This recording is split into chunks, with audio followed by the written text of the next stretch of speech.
I'm Jack. I'm from Lego Masters 2. I'm Dawn. I'm Jack's partner from Lego Masters 2 from Michigan. I'm Dave Coletta, and I'm from Chicago, also Lego Masters Season 2.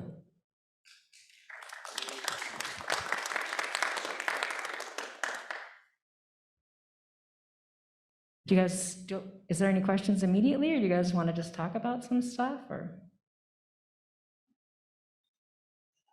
That was quick and easy. Well, tell us a little bit about your experience then. People always say, you know, how was it like? What was it like doing it? And what I say is to Lego builders or to non-Lego builders is imagine whatever your passion is in life and being able to do that unencumbered by anything for a long period. Like when we were kids and we played with Lego on the floor for hours and days at a time over summer vacation, over weekends. You don't have to take the garbage out. You don't have to go grocery shopping. You just show up and you get to play with the biggest Lego collection that you've seen. It's organized, and probably the best part is that you don't have to sort afterwards. Somebody does all the sorting for you. So it's pretty amazing, but what about you? Yeah, that's definitely been a plus. But it was just great to be able to be around the awesome builders that were on the cast, that were selected to participate, and to be part of that family, and now see them at events like this or personal events. And it's just been wonderful to be able to associate yourself with not just all the awesome builders out here, but really close knit builders, you know, close knit clan, I guess we would be called. I think it was one of the most fabulous experiences I could ever experience in my lifetime. And like what was said, you know, being around all the other builders and people, and I was so naive to how big the Lego community actually is. And it's just been amazing, and it continues to amaze me. What amazed me more was the camaraderie within a group of people that are competing against each other. It was unlike anything I've ever experienced before. Yeah, I think at the end of the day, we all just want to see each other build awesome stuff. And that's what we're there for, is to see how other people are interpreting it too. I mean, one of the reasons you come to a convention like this is because you want to see what other people are doing, not just build in a vacuum. So being able to see other people's interpretation of the same idea using the same materials is super fun, and it inspires you to want to do better, especially when you're around so many different kinds of people who have such a wide array of life experiences, and getting to see not only your building experiences, but your life experiences be shown through your builds. It looks like we have an online question. Patty, do you want to? Yes, thank you. We have a question from Robin. Were all the teams the original pairings, or were there any single applicants or people paired up from different teams, a la Sam and I don't know how to pronounce this, Razi from season 1? So most of the teams were family this year. Yes. In case you didn't watch, or we had 5 teams of siblings. That's a lot of siblings. They all knew each other. A lot of people ask whether Richard and I knew each other or not, and we had never built together before the auditions. We met kind of through the pandemic. I did a build about Black Lives Matter. He commented on it. He started writing for the Brothers Brick, and he wrote about one of my pieces. I remember it was December 26th. He hit me up online. He said, "I'm applying for Lego Masters. Would you be interested in being my partner?" I looked at his Instagram profile and I was like, all right, this is a dad who's a lead parent. He's kind of an activist. He is very creative.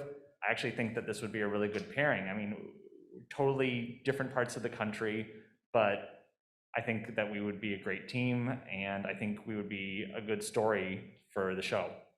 But I think there were possibly, I can't confirm or deny, but there may have been a team of people who did not with their original partner, if that's a safe answer. Looks like we have another online question. Thank you. Yes.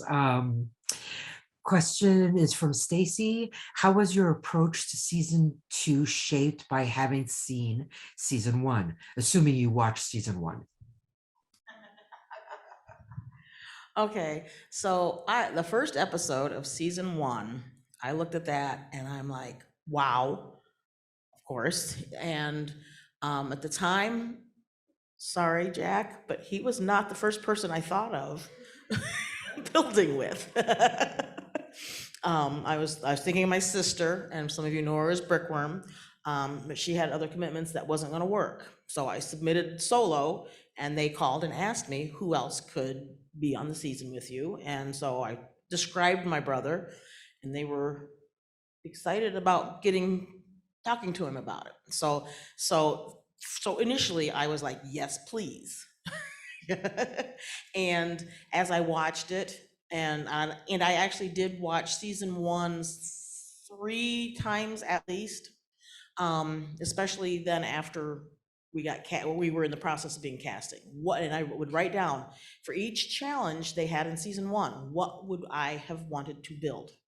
That's the first thing you got to figure out. Just, practice, that's kind of practice a mind game that way. What would I have wanted to build if I was in that challenge with them? And that's kind of one of the ones how I approached it. And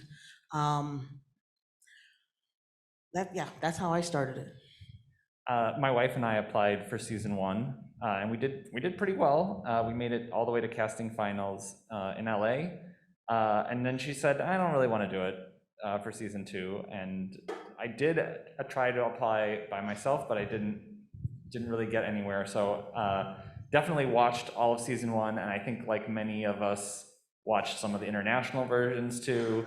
And I think a lot of us knew that season 1 Australia informed season 1 of US, and we were guessing that some of season 2 Australia would inform season 2 of US. And you want to get as much as you can. You want to study the game tape, right, and know what the possible obstacles or challenges that are going to be. So you watch, and again, you also want to think about you're building for yourself, but you're also building to please Amy and Jamie. So you really want to listen to what their feedback was that they gave. And color, story were such a big parts of last year.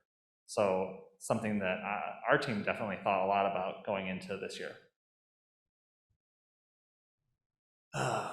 I honestly had not watched the season until shortly before we got down to Atlanta.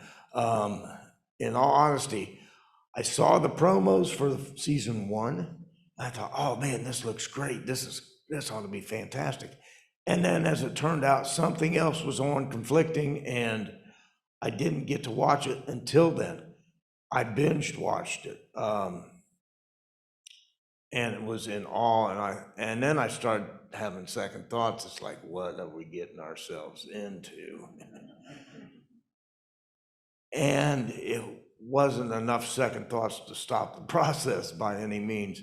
But I just kept trying to figure out every aspect of how they were building, what techniques they were building, how much I did and didn't know about the processes they were using. So it influenced quite a bit. Thank you. I want to take questions in the room.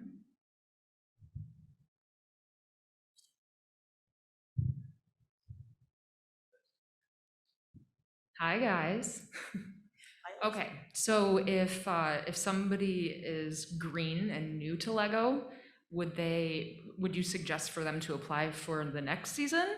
Or do you feel that it should be a very experienced builder to do the show? Some of you may know I've only been on Lego and Instagram and doing all that for just over a year. So it was a big surprise that we kept going in further and further in the process. But it was something I knew I wanted to do. And if it's something you want to do, don't let fear, don't let what you may think of as being an inability to do something, because that's just in your head. Don't let that hold you back from trying. What's the worst they can say? No, no, thank you. Or you just don't hear anything, which I know some people had that experience. But don't let it hold you back. Just, whether, if you have a creative brain and, as you know, if any of you, most of you probably here know that our sister is also very creative, Brickworm. Denine's kind of got us into this situation, so we thank her, and she takes full credit and full blame and full everything else, I think, so. But I wouldn't, it's not the fact of not knowing what you're doing with Lego. It's the fact that you are now on a reality TV show. That's the big concern you might want to think of more than what you think you can or cannot do with Lego. Because if you think you can, you can. Did you want to say anything, Dave? I'll say something because, yeah, what she said, no. That's been my standard line pretty much through all this. I've been even at it technically less than she has. I started building when I was like 10 years old, okay? And have had some dry periods where I haven't done anything, and then kids came along and so on and so forth, and then grandkids came along. So I recently just got back reacquainted, and so much had changed. Oh my word. Because I don't even recall the motors or anything like that back in the day. And now everything's apps and Bluetooth but it didn't stop us. Wherever our shortcomings were, we were trying to find out more information and trying to further our game. Plus, the wonderful thing was the people that we were competing against were also trying to help inform us wherever we were short in our knowledge and our abilities. And that was huge. I mean, there's two competitions, right? One competition is getting on the show, and that has nothing to do with how great a Lego builder you are, because there's many Lego builders who are much better than every single person who's on that show. And the first competition is find somebody who you think will be a good story to tell. And if you can show that you're the team that can tell that story, then you have a good chance of getting on the show. And then when you're on the show, then you're showing what you can do with Lego. And maybe you have never built Lego creatively, maybe you just follow the instructions, but you still love Lego and you want to be able to show what you can do. And that's perfectly fine too. I hope that's a good answer. Do we have another question in the room?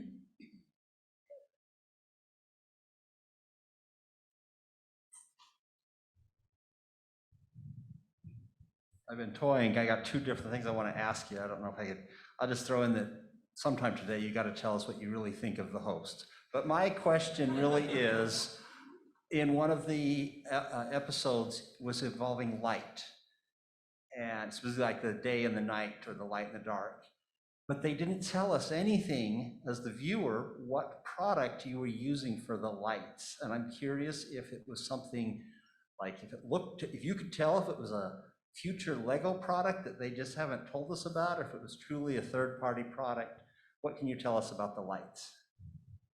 Well, none of us were on that episode, but my understanding is that there were some official Lego products, and then there were some things that production brought in that could also be used to enhance it, because again, we're building for TV, right? If you're on the show, you're building something that's going to be amazing for TV, and we're not totally purists. We're trying to just make things work. I mean, you don't blow up Lego in sets. So we're trying to make things that look good on TV. Will Arnett's really funny. Did you guys want to say anything to that? You got it good. Okay, Patty, why don't we take a couple online ones? Awesome. We have another question from Robin. Can you speak about your interaction and relationship with Amy and Jamie on and off screen? Encouragement and criticism. Did anything surprise you about the aspect of the show? Popular question. We did not have any interaction with Amy and Jamie except for when they came for the critiques, the check-ins, or for judging.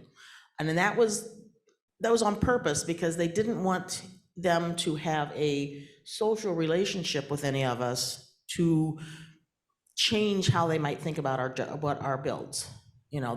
So they have to be impartial. And that's the best way to do it, is just have no interaction at all, except for what you see. And there may be some things that, didn't make the edit floor, but for the most part, it was pretty much, that's as much as we saw them.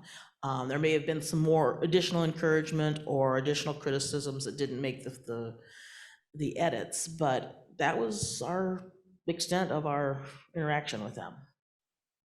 So I went to architecture school, and if you've been to architecture school or art school, or if you've ever been in a crit, this is basically what it's like. You do your work, and the professors or whoever comes over and talks to you about what you're doing and gives you advice on how to follow through. And I hated architecture school because I didn't like people telling me what to do. I was like, I just want to build cool stuff. I don't want the professors to tell me what to do. So I dropped out, became a teacher. And so this was like trauma for me, having them come over. And I remember talking to Richard, and I was like, okay, I have to tell you, I'm really not good at taking the critique. So I really need you to listen to what they're saying so that we can then process it afterwards. And I think we were really good at that early on, and then we weren't as good at it later.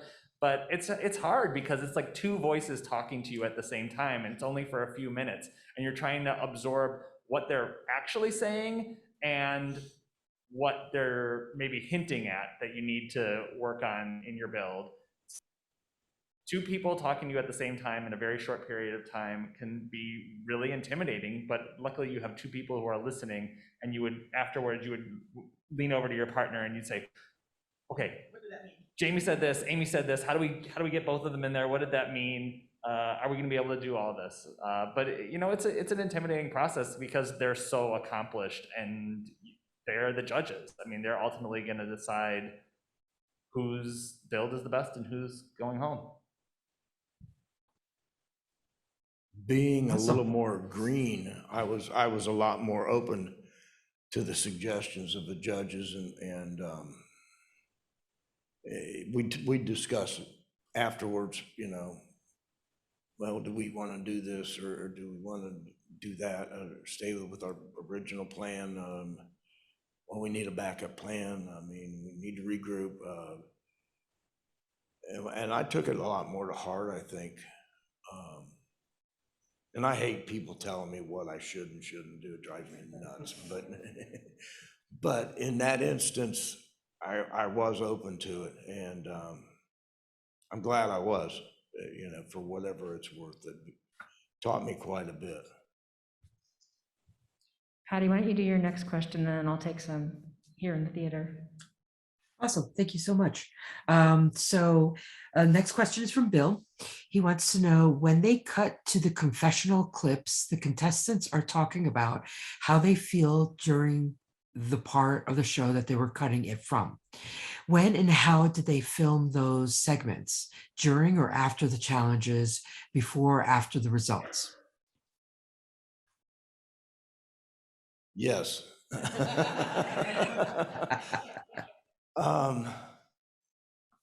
There were some that were filmed before, and there were some that, most of them were filmed after the fact. And I was not the greatest scholar in school, so having to put things in the proper context, it had to be more frustrating for the producer than it was for myself, Well, put it in the present context, or put it, because I'm wanting to say, well, we did this and that, and no, we're doing this and doing that, and it was a challenge, but we muddled through it. let's just say hypothetically, that you would hypothetically film 5 days a week of episodes, and you would hypothetically have 1 day to film the asides. Hypothetically. You're so good. You are, you really are, Dave. I think I saw one up here before. I want to get the. Whoever had the earlier, was it you? Creativity, creating, it has so much to do with your self-esteem, you're trying to please, you're really putting yourself out there. What did the pressure do for you? What was the competition like as far as emotionally and just, yeah, the psychology of creativity and.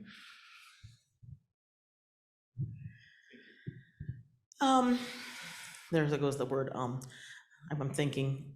The ability to think on your feet is probably the biggest thing you need to be able to do in this competition, and to be open to a discussion with your teammate. There were times where I had in my mind, what did I want to build? But it wasn't just my build, it was our build. And we went in as a team, we left as a team. And it was, the creative process was, you knew you needed to do it fast. And I'm not always the fastest thinker, but you want to get some bricks put together to start with. Overall, for me personally, it was a mentally exhausting process, just because we were cramming it all in. Usually I'll think about a build for several days or weeks. I'll lay in bed and I'll think of some great part to do and I'll start laughing in bed or something like that. Well, we didn't have that opportunity, so it really contracted everything we had to do. People spend months and years on some mocks, and we didn't have that luxury. And so the whole creative process is just smashed together in this very short amount of time. And yes, I was mentally, physically, emotionally exhausted. And we weren't even there that long. So speaking of short of time, we're actually running out of time.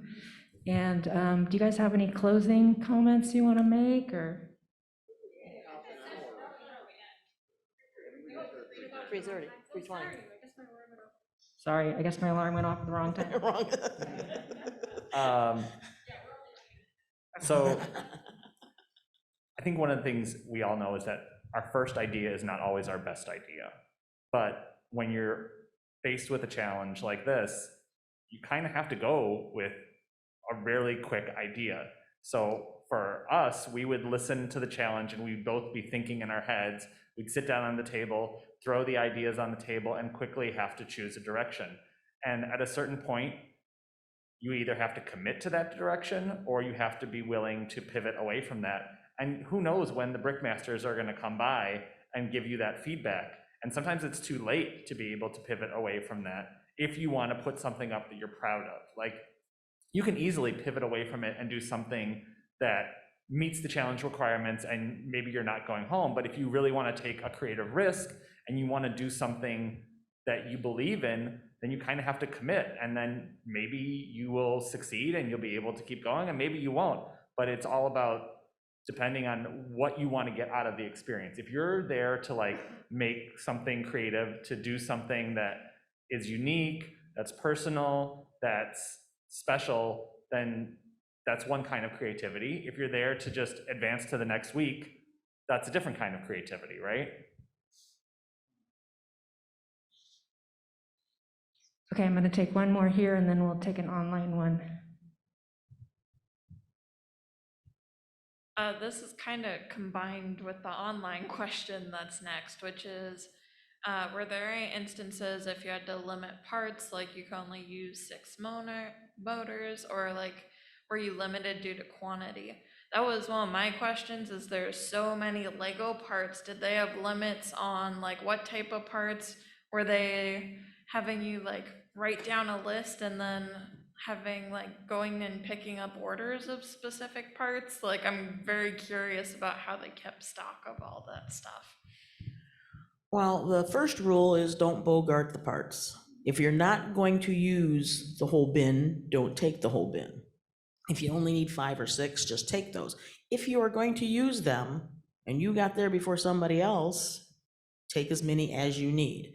We had to leave 1 left in the bin so that production, when they're restocking, knows what goes in the bins. Well, they look up and say, okay, we need to replace these parts, that part, because there's only 1 left. And as far as I know, I mean, there were certain challenges later on that I know things got a little skinny, and there were things that some people used a whole lot of tiles in this here episode 1 that we couldn't find for episode 2. Because they hadn't been broken down, back down and sorted, sterilized, and put back into the mix. So you have to go roll with it. So we had to brick build what we wanted to use instead of using the actual parts. And that's part of the creativity process. You've got to roll with it. You got to, go with the flow. But I don't remember there being a limit, specific number limit in the episodes we were in, at least. There were some limits on using power functions, particularly if you were going to be destroying something, that usually you were not allowed to use power functions in those. And then later on, I know when we had the land and sea challenge, they added some really long flex tube in that wasn't in before. But as far as I know, those were the only parts that were added. But really, it was just like, use what you want. And sometimes it would be out because it would be still being taken apart to put back into it. But we had a pretty big collection to use. Okay, I guess that was the same. Oh, wait, no, do the episodes one. Patty, sorry, go ahead. That's okay. That just came up from Stacy. Of the episodes you each participated in, which challenge did you find the most satisfying?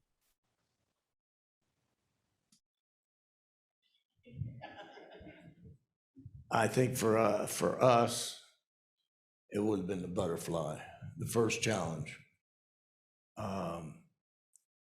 And that one was very near and dear to our hearts. So that's why it was so satisfying.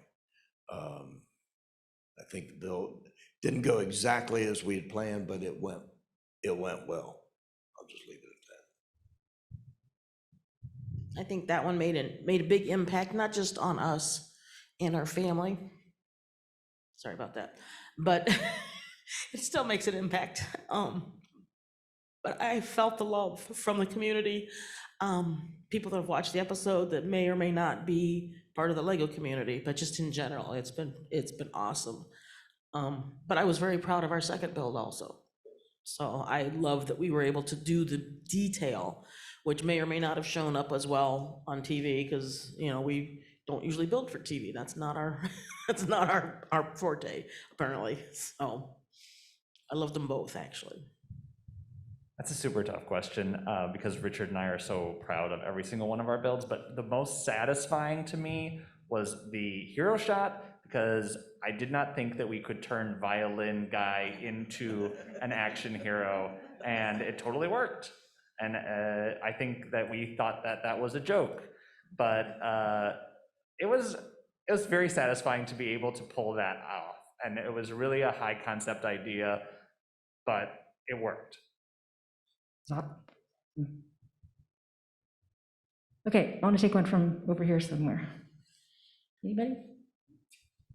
Oh, right to me. Okay. So you seem to be shooting for multiple days, although they edit it down to look like it's a single day. How does stuff like laundry work? Is it just rank in there by the end of it?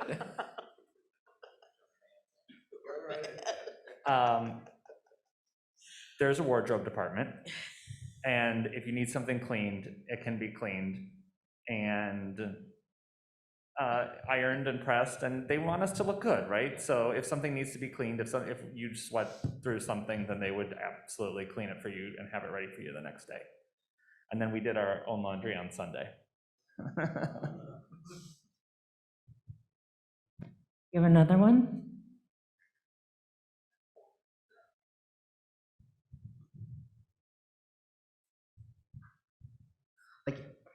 How was the connections off screen? How did you guys interact when you were not on the show? And was there anything particular that you felt with other contestants that really stands out as like a kind of like a bonding thing that you guys had? No, no. Okay.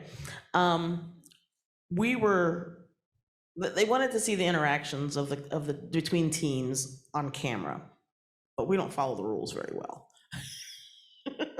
And we had the opportunity, we got cleared through production that we could, on our Sunday off day, we actually, I know DoorDashed or somebody, I don't know which we used, but we ordered a whole big thing. We had our own little mini BrickCon during COVID, so we, it was the LM Con. And because we had each brought a mock that they needed for the show. So we got to see in person everybody's mocks. We had a meal together. We were just able to get to know each other a little more on a personal nature, and that helped bond us. And we still have, I think, have that bond today. We've done things together, with varying other contestants and participants, and it's awesome. I mean, every time I see someone I haven't seen in a while, it's just yay, exciting, and it's been wonderful. And I feel like I have added 22, because he's already been part of my family. I've added 22 new people to my family tree, and I mean, the Lego community in general is like that, but we all have this shared experience that we are now able to continue that bonding over.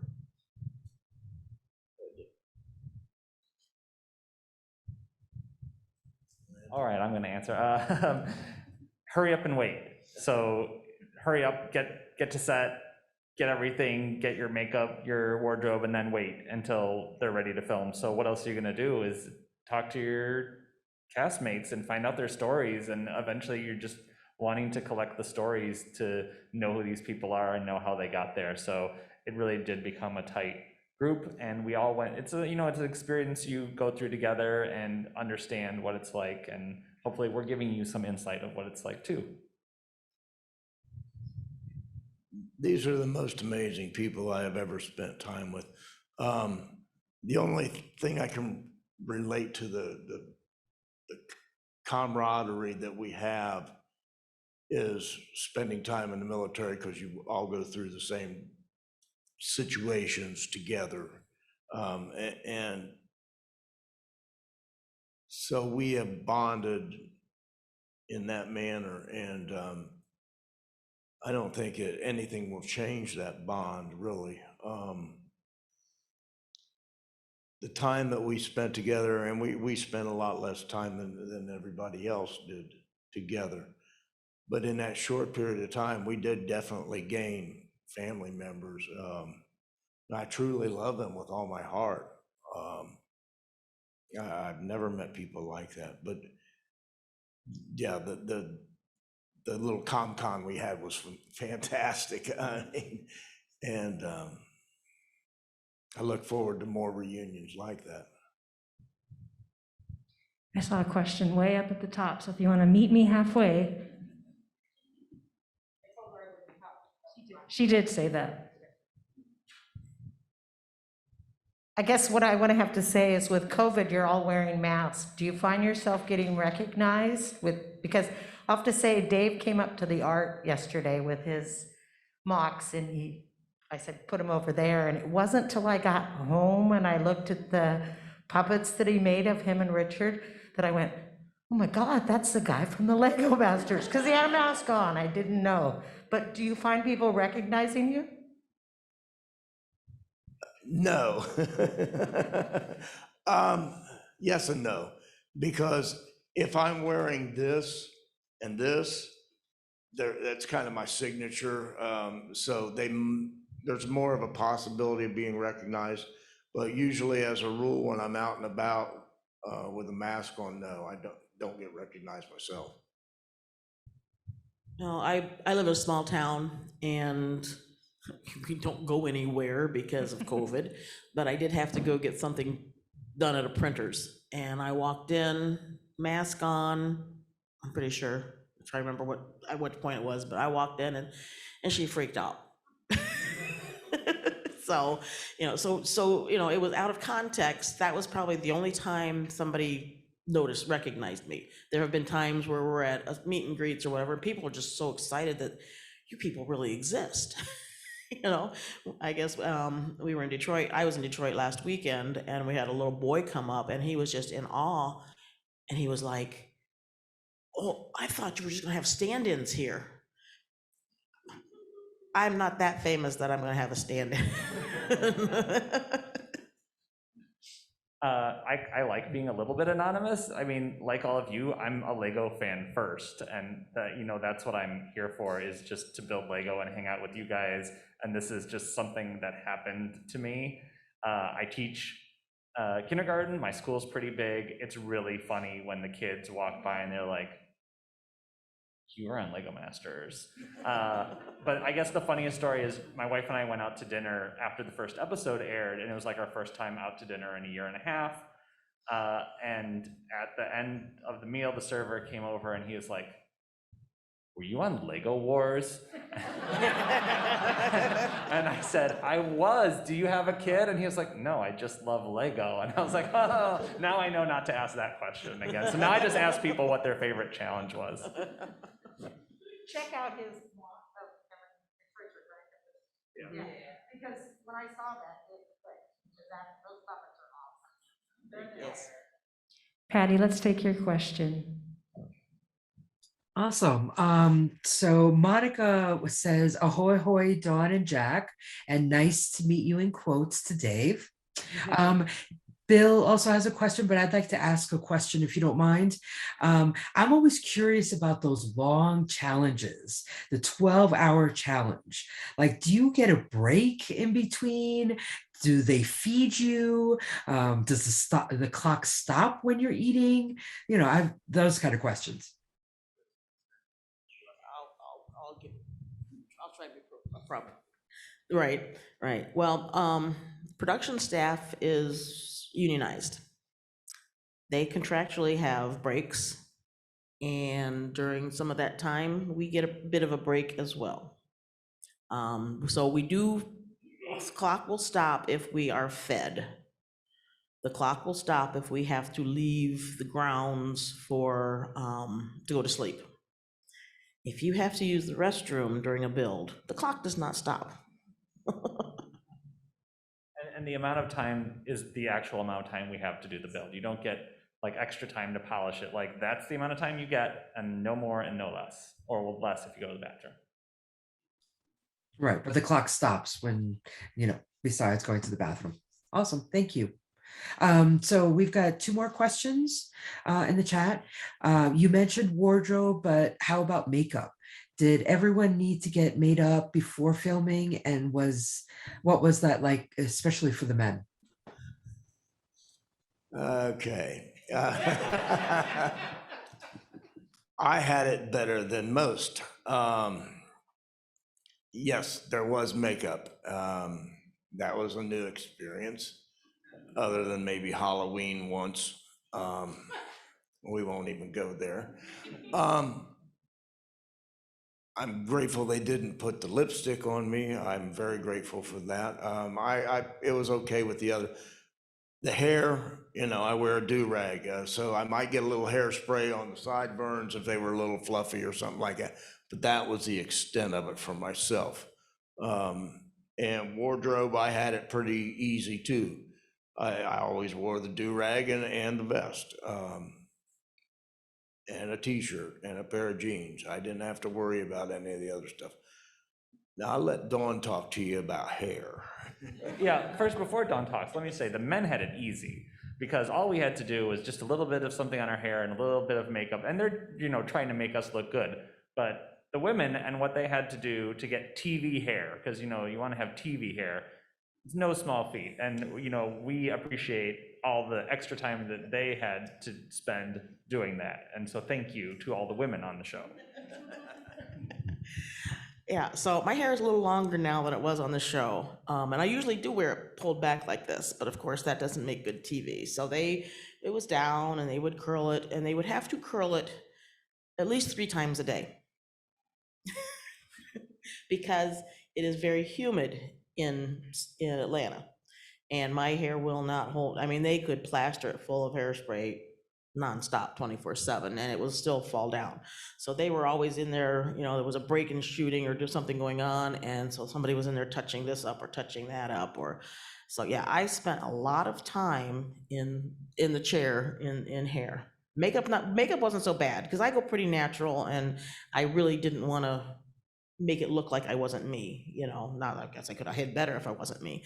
But they let me be a little more natural to the way I usually am. But yeah, hair was just nonstop, and I wasn't the only one. A lot of us, anybody that had long hair, I mean, Maria's hair seemed to just flow naturally. It was beautiful hair. But mine just has a mind of its own, so they were always tweaking it and trying to get it so it would stay put.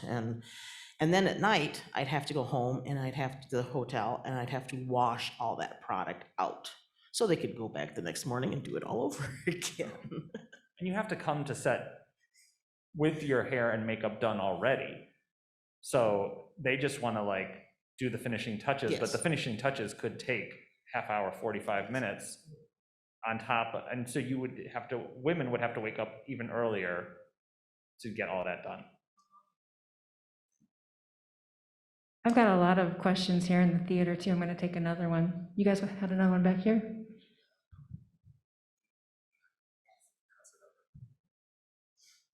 So obviously going in, you have your skill sets, the things you've kind of honed in on over the years of building. What's one thing through the challenges you walked away with that you'd say you never had before and you've been able to implement in all your builds going forward? All my builds going forward? No. But I acknowledged, and I had this much experience with Power Up. And that was because while we were still going through the process, my daughter bought me a Valentine's present of one of the trains. So I still am learning Power Up.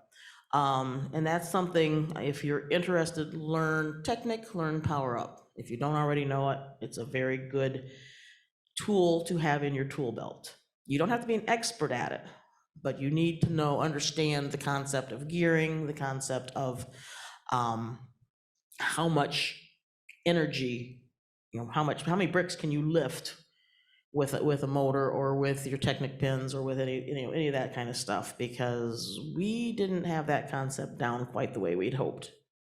But I'm getting better at it, and at some point I will actually have a butterfly whose wings actually move instead of just his legs moving. I think a very creative builder can get by with average technical skills on the show. And I went to virtual BrickCon last year. I went to the presentation on simple machines. I took some notes in my head. I was able to employ some of those things on the show. But what I will take away is really considering how much Lego weighs and being as efficient with the brick as you can, because most of us are building something to be put on a table or build something to be photographed. And we're not trying to do the crazy technical things that they were asking us to do on the show. And you know, it was great to be able to try those insane ideas, but you don't often consider how much Lego weighs when you're doing that at home because you're building on your table. And so that is something I will take going forward. And not putting it on your head. And not putting it on your head. Who else had their hand up?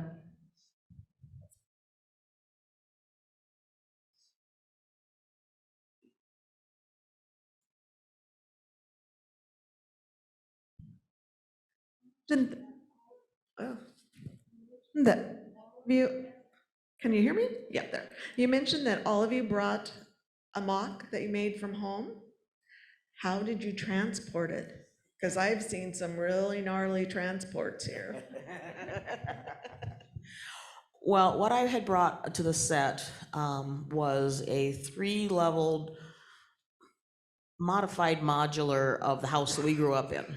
And we tweaked it so that we both had our input into it. But it was 3 stories, it opened up, clamshell type thing. And so I had 6 sections, and each one went into a Ziploc bag.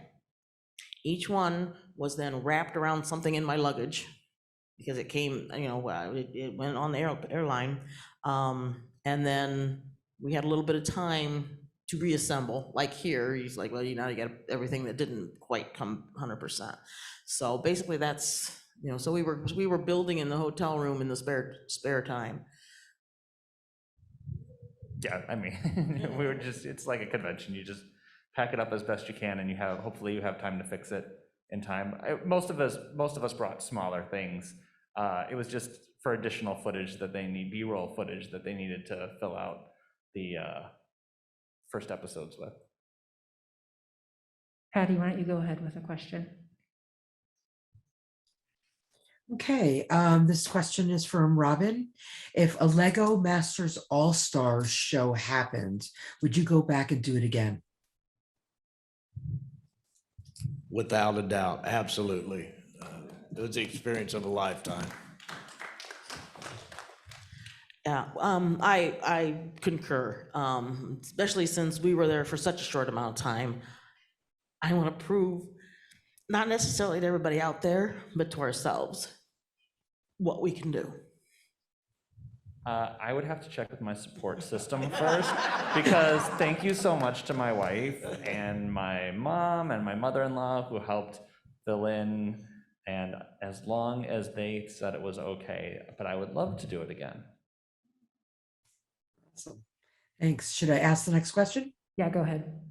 All right, this one's from Bill. What challenges did you not get to build? Because either you got eliminated before they came up, or they were on one of the previous seasons or the Australian shows that you would have loved, would have wanted to have on the show. I would love to have been able to build them all. And I have done at home, my mini builds. Every time a new episode was announced, and I had a little bit of in, so I could figure out some of the rules, but I didn't make it full scale. So I did do that, but I was excited about the Australian version where they did the underwater build, where you built something and then you had to sink it underwater, and the water would make things float and flutter and hopefully not fall apart and float away. So that was something I think would really have been cool to have been able to do. Yeah, what she said. No, every other build that we missed, I definitely wanted to continue on. Not about winning the 100 grand or anything like that. It was just about the challenges and sticking around with these people and showing what we can do. It's funny because I can't really think about it by myself. I can only think about it with Richard, because what I would do by myself is totally different than the way I would build if Richard was there next to me. But of course, I want to do the 24-hour build. I want to do that master build and see what we could do, and if we could stand up against those amazing teams. Like, Awesome. Thank you so much. really are running out of time. We're going to take one more question, and Dave has to airport, so. You ready? Oh.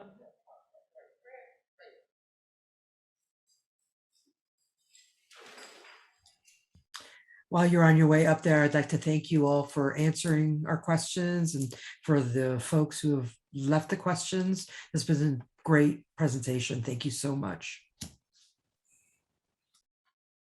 All right, you guys, this one's about the, I guess, application process, and as you're going through casting and selection. So on the application side, they let people apply solo.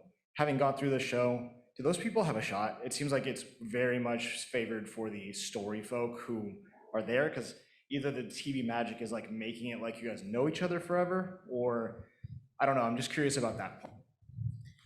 It definitely helps if you have somebody that you have a rapport with, that you can start building with for applying for, because then you have a story, whatever that story may be, whether it's your spouse, whether it's your brother, you know, your sister, whatever, you know, having that rapport and letting it be natural is very important, I think. But it doesn't just exclude anybody who applies on their own, because if your application is something that they're interested in, they will help you find somebody. I think it's true. You definitely do. I mean, I had a great relationship with my wife. I had continued to have a great relationship with my wife. We did well together, but I didn't know Richard. We never built together before the casting process. So, but we had a story to tell together, right? So finding somebody who you can tell a story that's different from anyone else's story. And this is like the one thing that I tell people about the show is that Richard and I made a list of the 4 things that we thought set us apart from other teams and 4 things that we believed in that would differentiate us. And we were like, we're gonna hit on one of these 4 things on every single one of our builds. And if we do that, then we'll represent ourselves as a team and people will be interested in our story because they'll be like, oh, I can relate to that, I can relate to that. So it doesn't necessarily have to be like your brother. I'm an only child. I don't have a sibling to go on the show with. So I was very fortunate to find Richard because we had so much in common. We bonded over things, life experiences, over being dads, of growing up in cities, about the stuff that we care about. And just having somebody, and it's hard. I mean, Lego building is inherently a solitary hobby, right? Like we all, before we discovered the internet, we built by ourselves. And then we found each other and look at this community that we've built together. And I think that's reflected in the show. You may not see it, but we have formed a community just like the community that we all have formed together. Thank you guys so much. It's been amazing.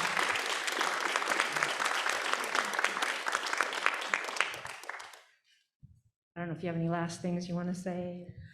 I just want to say thank you to everybody that showed up here and everybody that showed up online, and thank you for your questions, and don't be afraid to try something new. Thank you for taking the time to listen to us talk, because really, there's nobody who's bigger Lego Masters fans than us here, right? So thank you so much for even caring so much to hear about what we have to say.